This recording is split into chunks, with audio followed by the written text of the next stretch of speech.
oh, you look for XYZ pattern or this or that. You can't write it down that precisely, but once you have one tool on your chart that you can spend time with and discover that nuance, you're actually building a model, right? Mhm. And you're actually getting in tune with the market and learning to process that model. And in my opinion, that's the step of transitioning from a beginner trader to one who can start to be more sophisticated, right? And start to be more consistent. This is the How to Trade Stocks and Options podcast, brought to you by 10MinuteStockTrader.com, where we cover finance, stocks, options, entrepreneurship, education, and money. And here's your host, voted one of the top 100 people in finance, Christopher Uhl.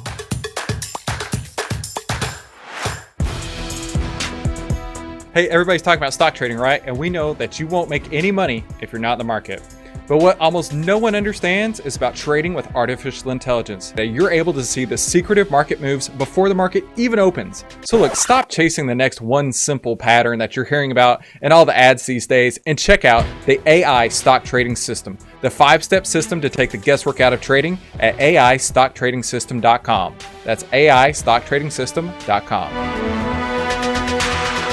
Hey, make sure you subscribe and hit the bell so you'll be notified every time we give you more tools, tips, and tricks to help you trade faster and trade smarter every single week. Hey there, traders. Welcome back to today's How to Trade Stocks and Options podcast. Today we have a special guest online, David Starr. He is the Vice President of Quantitative Analysis at Simpler Trading. And this is the first time I've had a chance to talk to David. I've talked to most of his colleagues at this point. David, how are you doing today? And really, thank you so much for coming online. Oh yeah, I am. I am very happy to be here, Chris. I feel like I know you already because I've seen many of your conversations with my colleagues, and it's great to be here. Well, you know what? It must have gone well. If you've seen a few and decided to still come on anyway, I appreciate the the support there. So, David, tell us a little bit about yourself. I mean, we've had a chance to talk to most of your team there, but now let's get a chance to explore you and your background and how you came to trading. Yeah, and I have a little bit of a different background than a number of my colleagues. Um, I first started working with the financial markets when I was 13. I first started trading stocks, or really investing in stocks. It wasn't till much later that I started trading, but trading now is sort of my third career. So when I was 13. Now, this was back in the early 80s, and home computers were a new thing. And I had been really interested in them from an early age, and everyone was talking about them. Everybody was talking about how computers were going to change the world. Every small business got them, and then they didn't know how to use them. So they turned to a 13-year-old punk kid to help them, and I invested that money in the stock market. So that was really my focus from an early age in investing, and I've always invested since then. But my early career was in technology and technology goofiness around all the internet stuff that came after that, and sort of rose into technology management positions, started companies, raised venture capital, took some public. So again, back to the financial markets again with and seeing those things from another perspective. And after, I don't know, a little over a decade of that stuff, I decided to go back to school. And of course, there's plenty of finance education there as well, in addition to sort of my quantitative background. I was a theoretical math major. And that transitioned into my second career, which was management consulting, strategy and operations and technology and marketing. But I also picked up some trading along the way. I started to trade between engagements because I would have engagements that would run 6 to 9 months, and then you roll off of that and roll into business development for 2 to 3 months, trying to get another 6 to 9 month or year-long project. So I traded during that time and built up my skills, and eventually said, I really hate traveling to all of these, to all of these clients. I'm really just going to stay home and trade. I had gotten pretty consistent at that part. at that point. And that's when I transitioned sort of to this third career of trading. But that step of getting to consistency where I could leave my consulting business behind and get to trading, that was not easy to get to because of my background. I mean, Really? you know, you well, yeah. Well, So you see, I say really because like you're saying how mathematical you are, and it's like getting to consistent was a limitation from your background. That seems counterintuitive. yeah, this is exactly the point I want to make. So Okay. if you look at like you know, at a trading commercial on television, right? The broker tries to say, "Come and be a trader and trade with us." And what do they show? They show a guy sitting at a desk at home with 27 monitors, and they're filled with charts and graphs. Yeah. And you think, or at least I think to myself, charts and graphs, that's where I live, right? I mean, theoretical math major, my MBA was highly quantitative. I've got, you know, professors who still hang on to and use spreadsheets I've built with options valuation models and those sorts of things. And I say to myself, I'm going to kill it at this, right? I was very successful in my professional career, and you know, everything makes it look like the skills you need to trade are those same skills, but they're not, right? You can't model away the uncertainty in the market. It's always going to be there. And I think it's the nature of folks who think mathematically and think quantitatively to think that there's a solution to that. That all you need to do is study the charts harder, find the next indicator, do whatever, and that's going to take away the uncertainty. But the reality is that the markets are driven by human emotion, and you simply can't model, at least not yet, right, all of the vagaries of human emotion. And so it really took me some time to come to that realization and then build a trading strategy around that, right? So Well, that makes a lot of sense.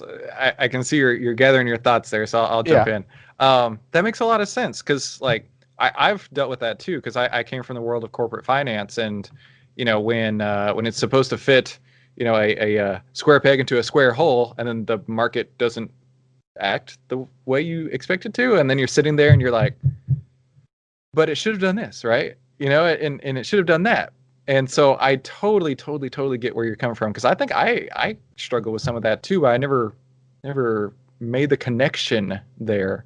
But that makes so much sense because if you're modeling it and you're putting it all together and it should do this thing, but it's the market and it does something else, it's like what in the world just happened? yeah, and so I think the solution to that, right, is you still want to use models, but you have to understand that what you're trying to do is model behavior, and that there are always going to be those vagaries and there are always going to be those uncertainties, and you have to be comfortable with it, right? And the only solution to that is really risk management, right? Mm-mm. And if you do that and you come to it with the knowledge of those uncertainties and that it's your job to model those uncertainties, then you're a step ahead, right? And there's an evolution of a trader. I know from listening to you use moving averages a lot, Mhm. right? I think if you use moving averages just as one example of an indicator and how you can use that to right to develop as a trader, what you need a foothold to start trading, right? As a shorthand to get you watching, right? And your Mhm. initial strategy is, you know, you come in and you say, okay, I'm going to use this moving average and you know, maybe I'll use an indicator with it to tell me when I'm going to buy or sell at that moving average, but it's going to be pretty basic, right? But that gets you watching the markets and Mhm. watching them regularly. And then what you start to see is nuance. And there's nuance with every single indicator out there.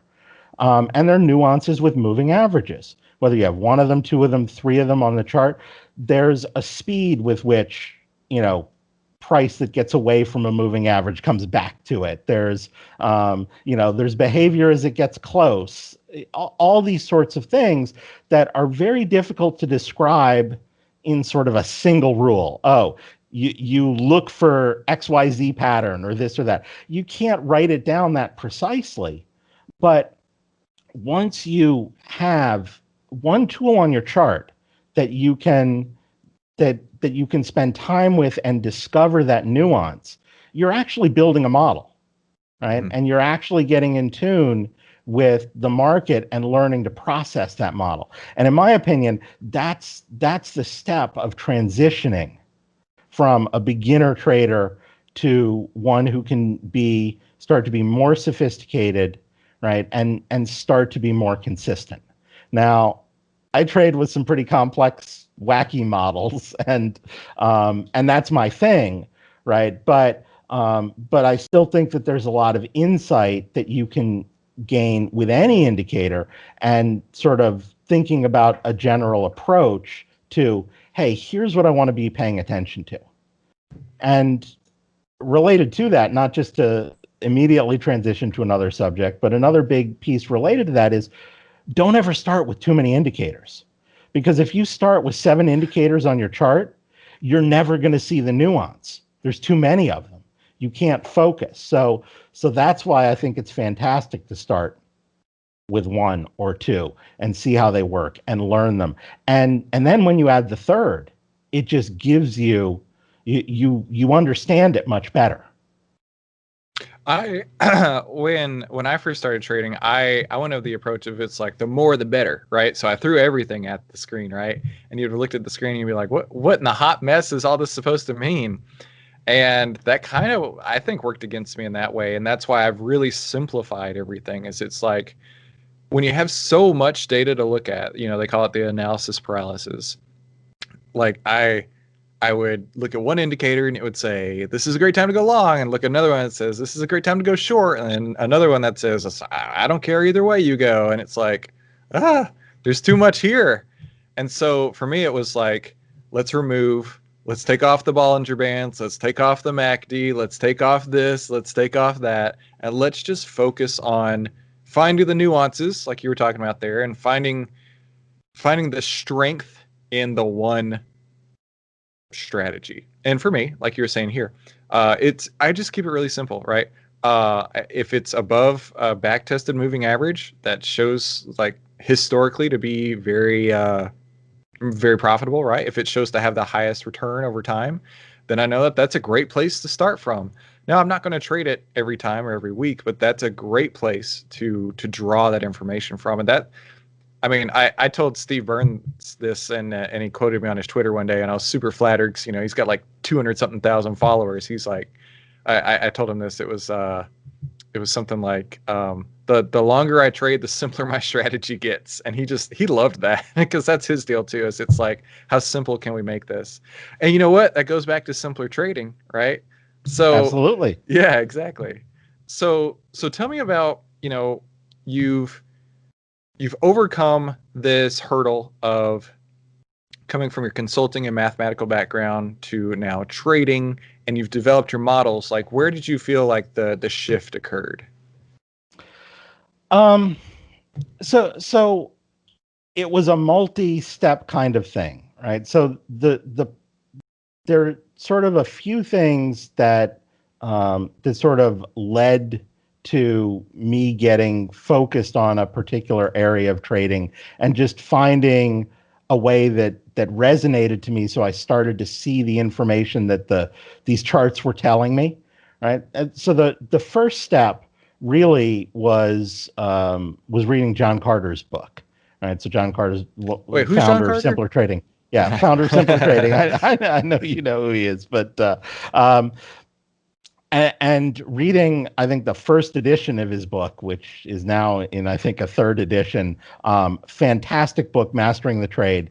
And it really, it was really the first book that I saw that really boiled down, this is a setup, right? Lots of books sort of out at the time talked about the conditions that you might want for a trade, but he really boiled it down to, here are a few specific setups with recipes, and I'm thinking, oh yeah, this is what I need to do. Now,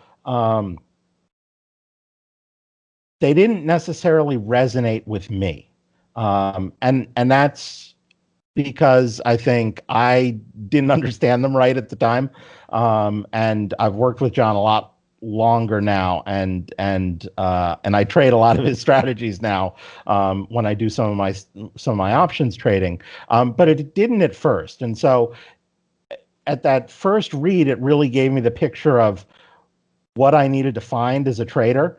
And I sort of migrated back from there to some Elliott Wave work that I had done years before. And that ended up being the piece that ended up making trading work for me when I realized that I needed to combine that with setups and some other things. Now, Elliott Wave is kind of esoteric, and some people hear it and they run screaming for the hills because they've been warned about it. But for me, it gave me that model for looking at the markets and saying, hey, what I'm really trying to figure out is behavior. It still took probably, I'm slow, right? And it took me about a year to get to the point where I got past sort of the hype of Elliott Wave, which is sort of this idea people see it work a few times and then they think, oh, I just use this strategy or use this analysis technique, and suddenly I'm going to know everything the market's going to do. And it doesn't work like that, and nothing does.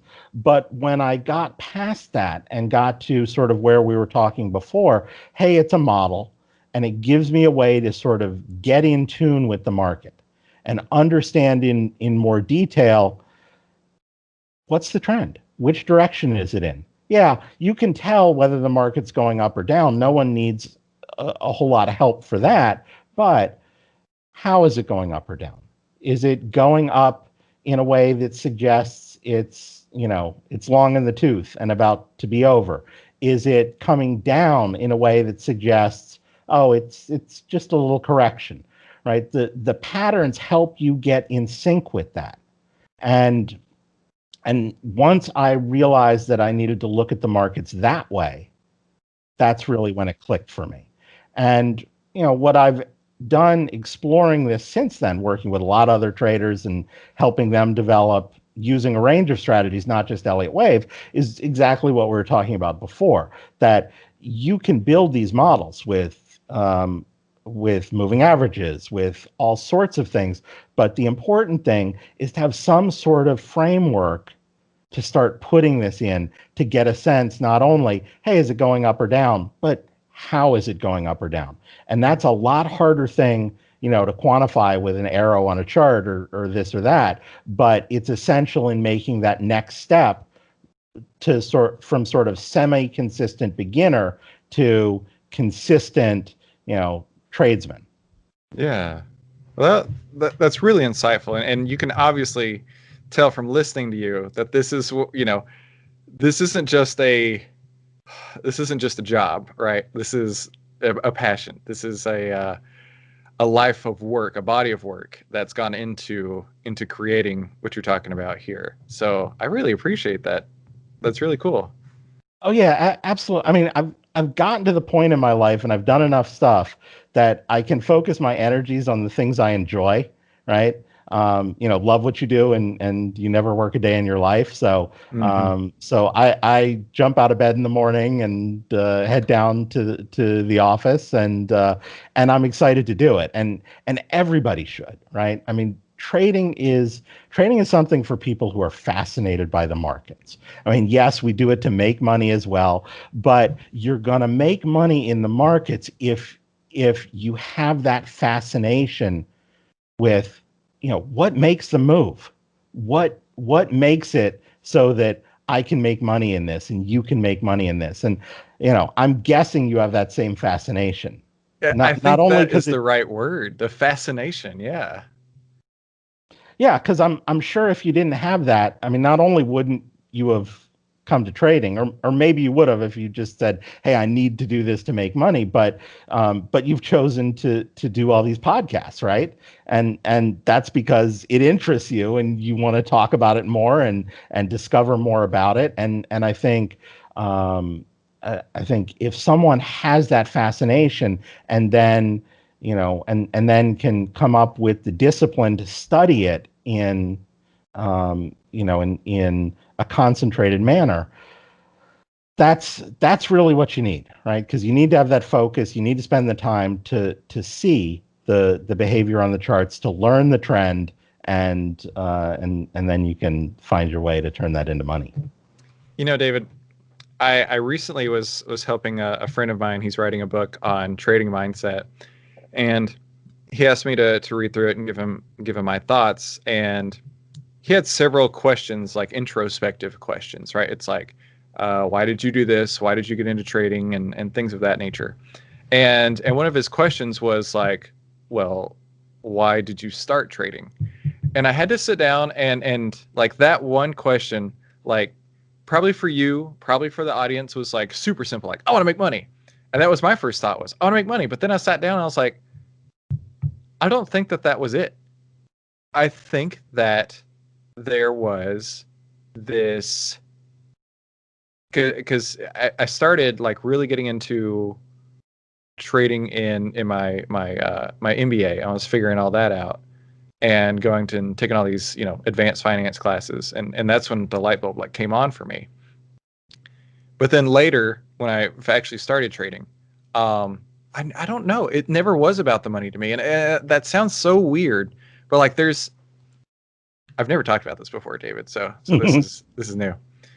There's this fascination with like playing the game, right? And the keeping the score. And I almost am like disconnected from the money part because I really just enjoy playing the game. And like to some people that makes no sense whatsoever, but to me it's like every day I get up, I can come, and this is my football field, or this is my baseball stadium, or something like that, where I can come on and I can make trades and I can try and figure things out. It's like I'm playing Xbox or whatever, and the points are the dollars that I get back, or the dollars I give away, one of the two. So I think that is kind of it for me. It's the love of the game versus the chasing of the money. Absolutely. And I usually liken it to a puzzle and not sports, but Yeah. but the same idea, right?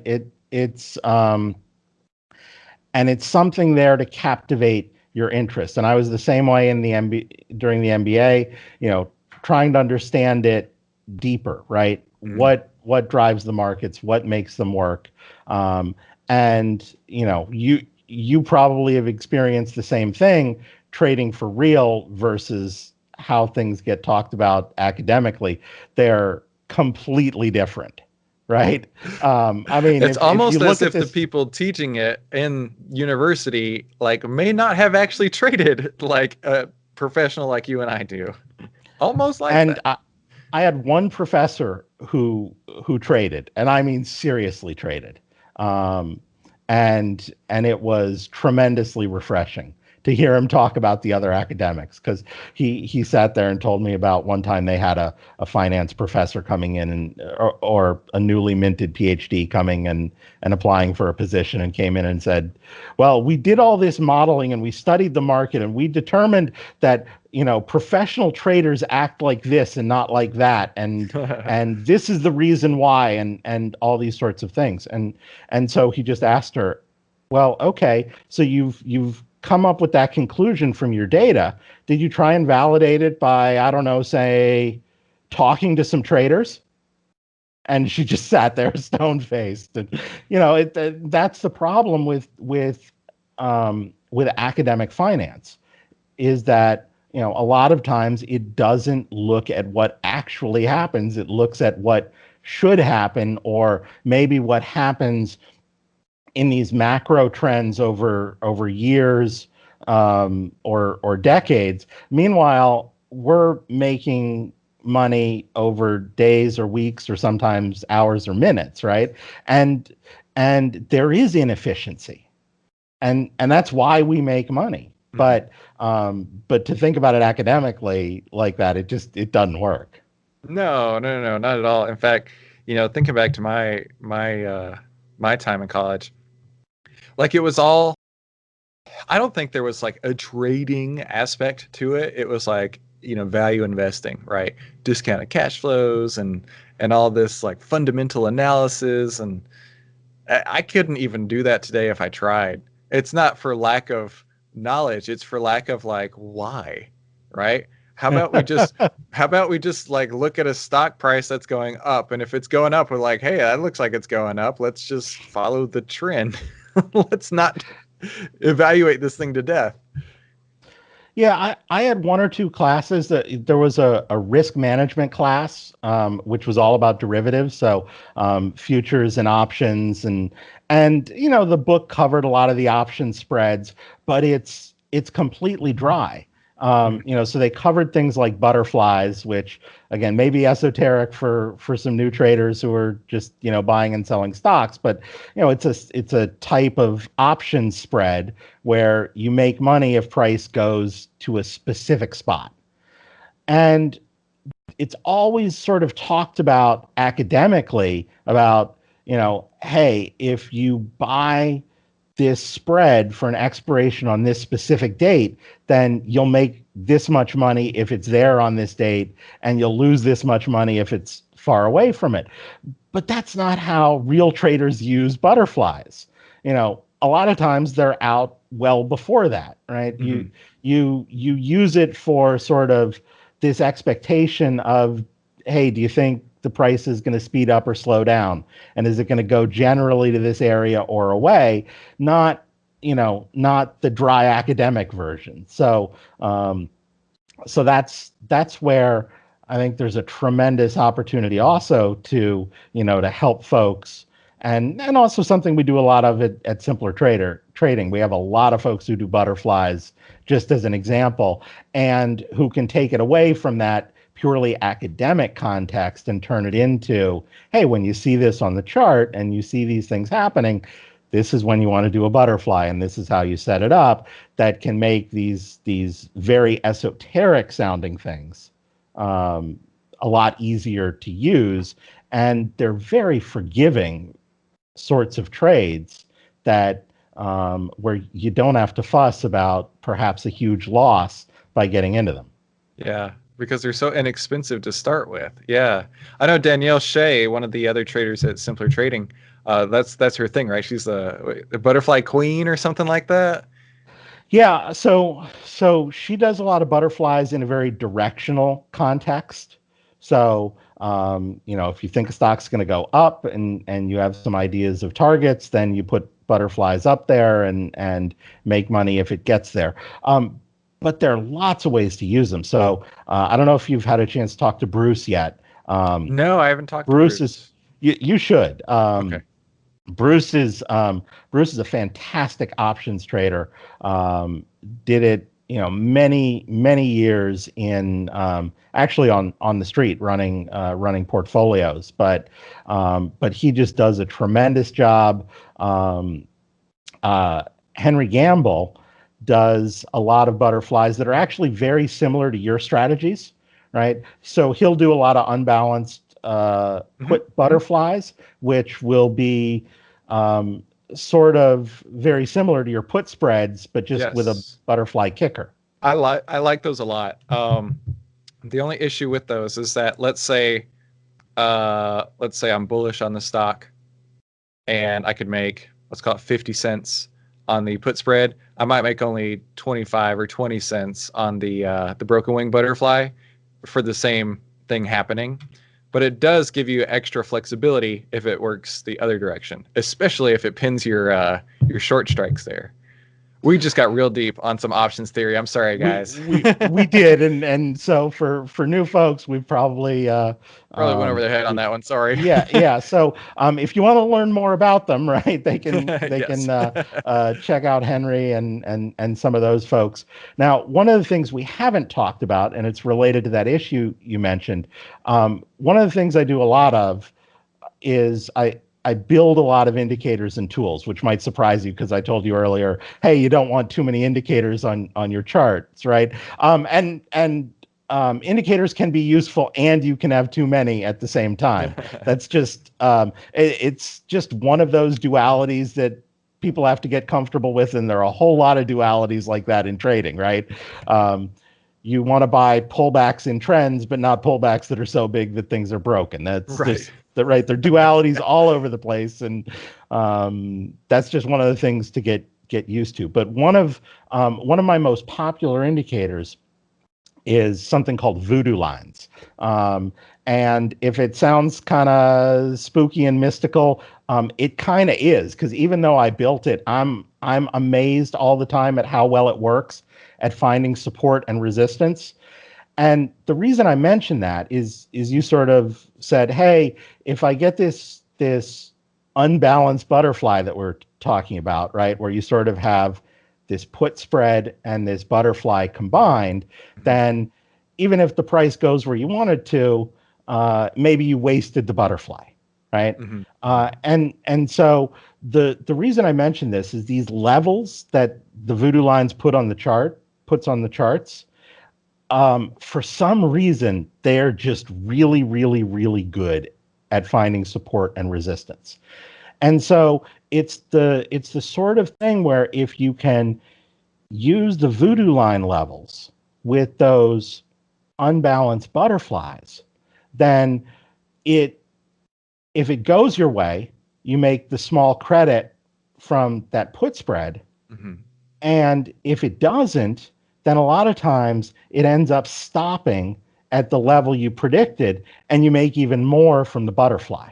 Right. I So understand. that's where you can use some of these things, right? It's like everything. All of these strategies have a place, and that's and they all fit with a different style of trading, but it all comes back to that first sort of thing that we talked about, is learning to get that insight into the trend and what levels break it and what levels maintain it and all that kind of stuff. Yeah. Wow. That's pretty interesting. So David, where would somebody go and learn more about the voodoo lines? Yeah, so they can go to simplertrading.com. In the store. We've got a lot of indicators in the store, but they can find the voodoo lines. There's probably a 16-minute video there that introduces them, and that's a pretty good introduction into them. Oh, okay. So David, what else could we take away from today? I mean, we're coming into the election. We got a lot of stuff going on these days. Where should we be looking to maybe pull back a little bit, or maybe even lean into some? Yeah, so that's a great question, right? Now, I can tell you what I've done, and that is I pretty much liquidated all my longs last week. I've got one or Really? two. How Yeah, about so that? I got Okay. long late September at one of those voodoo line levels. Yeah. And really one day off the low in the S&P. So I think that was the 25th, 26th September, something like that. So I got pretty heavily long then, and I liquidated all that last week. Hmm. So for me, I'm really unsure what's next. So getting back to this discussion we've had about having a model to understand the trend, for me and my time frame, I want to find 2 or 3 good trades a year. And I may take small trades the rest of the time. That's really my third. At the beginning of the year, during the March declines, I was short the S&P. Mm-hmm. I was short crude oil. So those were the two that I really needed to make my year. Yeah. And this kicker was about 220 points in the S&P, which is a big move in about 3 weeks or so. So right now, I'm just going back to watching the behavior of the market and those models to see what's next. So I think there's more upside in this market long term. I think the move down from the September high is not done, and there's more. I just think we may wedge sideways for a little bit, or even drop below the September low before we keep going. And I don't know which. So for me, that's just telling me, hey, I can sit and wait. right? Now that's my time frame. And everybody is going to find their own little spot where the market's going to make sense to them, right? For me, it's in those longer time frame moves. I'm going to focus on fewer of them and load up pretty big when they come in. And other folks may feel like they have a good sense of the trend on an intraday basis and maybe in and out of the market 3 or 4 times a day. And those all work. But the key is to find out, right, where your sweet spot is, where you can see the market. And that's the piece, right, that we try and help every trader find for themselves, because, it's not everyone is going to see the market like me. Not everyone should trade like me. Same as not everyone's going to see the market like you and trade like you. And people can be successful a lot of different ways, but the key is to find which way resonates with you, and which way, when you hear someone describe it, you say, yeah, I can kind of see that on the charts, because that's the clue to where you're going to find your little niche and where you can keep carving out the profits. Oh, I love that. That's the clue where you can keep carving out the profits. That's David, what we're here for, right? Yes, exactly. That's what we all want to do. Yeah, I was telling somebody earlier that it cost me a college tuition's worth of losses to figure out how to trade. And so, yeah, I finally carved myself into a place where the only thing I could do was go the opposite direction, right? You figure out all the ways to trade wrong, and then you're like, oh, well, this is the only way left, and that's the one that works. So, yeah, I've been there. So, David, really, this has been enlightening, insightful and enlightening. How's that sound? I appreciate the conversation. I think that you and I have a lot of parallels, in fact, as long as our trading career and getting to where we are these days, like you were talking about. Yeah, it sounds like it. And this was absolutely a lot of fun. I really enjoyed doing it. You know what? I'm glad you say that, because I have a lot of fun doing this. I tell people all the time that it's so much easier to just have a great conversation with people that the podcast audience can sit back and listen to, versus trying to have to come up with content and say, oh, if you do this, then you do that, and do this and do that. It's so much easier to just talk about it, right? You're making me not want to do the things on my afternoon task list. Oh, dude, my list is, I'm looking at it right now. I got about 25 things I got to get done today. So I know what you mean. I hear you. Well, David, really, this was a great conversation, and certainly want to encourage everyone to go to simplertrading.com in the store and look at David's voodoo lines there. I mean, you've heard it from the man himself that they work on some mysterious level that even he hasn't quite pinpointed, but it's pretty cool to hear about that. Yeah, absolutely. We should talk about them more sometimes. I can actually show them to you. I would love for you to show them to me. That would be really cool. A live demo. That would be awesome. So, David, Thank you so much for your time today. Yeah, thank you, Chris. And let's do something again soon. Oh, you got it. Okay, so what'd you think? That was pretty incredible, right? Now, if you like that, that's only a taste, only a sample of what you're going to find in the full AI stock trading system. And I really highly encourage you to go and check this out. Obviously, you are interested in learning on how to trade, and that's why you're listening to this podcast. Now, I'm going to take and download my entire trading system that I use day in and day out onto you. And the only way I'm going to be able to do that is over at the AIStockTradingSystem.com. You're going to get phase 1, 2, and 3, several bonuses, and on top of that, I'm going to walk you through over a dozen trades that I put on inside of my account, holding your hand and showing you exactly how I got in, how I got out, how I use the artificial intelligence data, and how this could work inside of your own trading portfolio on a daily basis. So make sure you head on over to AIStockTradingSystem.com. That's AIStockTradingSystem.com to learn more and to get started and to download my decade plus worth of trading experience into your hands so you can start using the AI stock trading system today, the 5-step system to take the guesswork out of trading.